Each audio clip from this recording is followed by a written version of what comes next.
So here we are, guys. This is the first image that I've got. So this was on the sand flats, like you would have seen in the video, and to me it's very interesting, the characteristics of it. So what I'm going to do is I want to turn this, I'll just do a basic edit there. So what we do with the basic edit is hit that little picture button, but we want to try and have a look at crop. I think a 1x1 for this would be a really nice one. So as we showed in the very first one, just go up to the 1x1.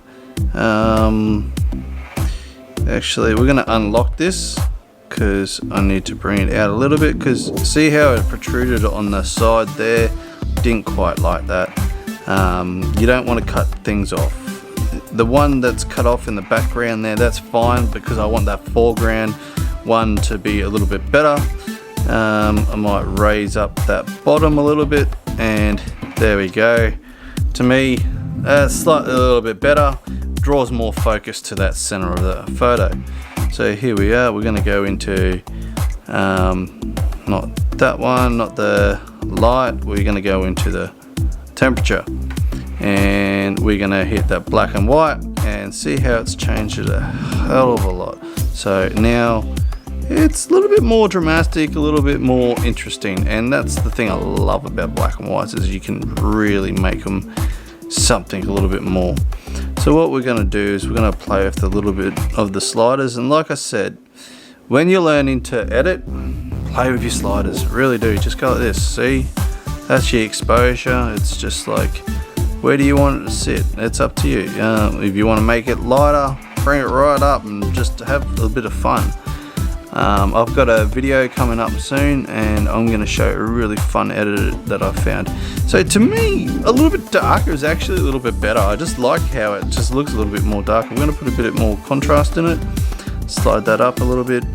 The shadows, I don't think there's too much wrong with any of the rest of it. Just playing with sliders, like I said, see if there's any. No, about there. Blacks. Ooh. No, about there would do. So now we want to go to the temp, and obviously you can see the customization, how it's playing with it a little bit. And I like the way it looked, and that's the other thing. It's what I think looks good is what I do. If you don't think it looks good, don't do it. If you think it looks great, do it. Just try and work in, and see, we've gone into, and we'll go back up here. See, up in the top corner is that little color wheel. This is where you're going to be able to change your black and whites a lot, because each color, you're playing with the luminance now. So let's say reds. And how I tell to see if there's there's not too much red in this photo, so it doesn't really matter. It's not affecting anything like that. We'll go into the oranges. Only some slight color change there, I think, not too much. So we'll leave that. This one, the yellows, nothing really playing there. Doubt if there's any greens. So there's nothing really. Yeah, it's nothing. Oh, there we go. The blues. Because see, I played with the tint. There we go. That looks a little bit more interesting. Purples. Yeah, there's some purple there, but I'm gonna raise that blue back a little bit. Purples. Now the magenta. There's not too much magenta in it, just on the horizon by the looks of it. So we'll just leave that one alone. And we're gonna go down to the not sure, hang on, what's that one called?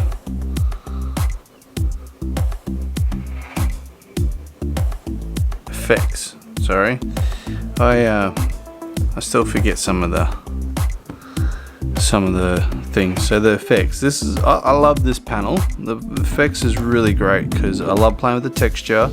So with the texture, can make it really stand out, or you can make it look dreamy. So look, let's make this a dreamy looking one, and you see how it changes the feel of it. You will bring up the texture a little bit, but your clarity really gives it a real dreamy look.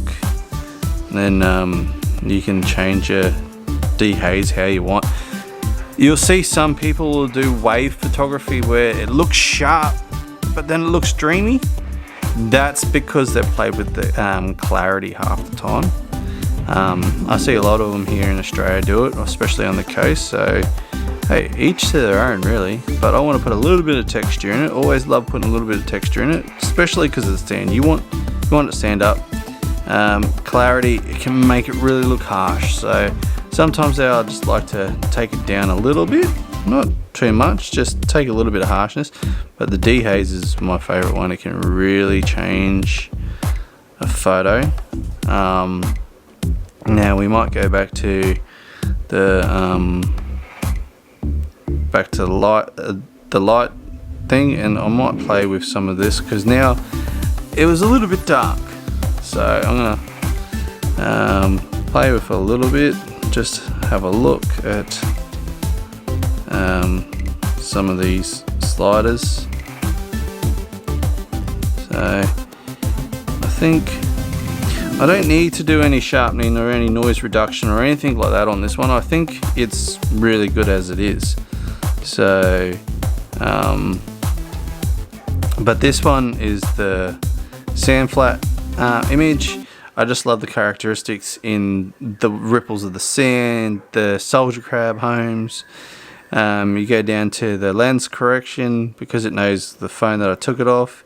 It'll adjust it because your lens is round, so it's going to try and flatten it out for you. It does it on your cameras. It can do it on your phones as long as it knows the profile of Lightroom.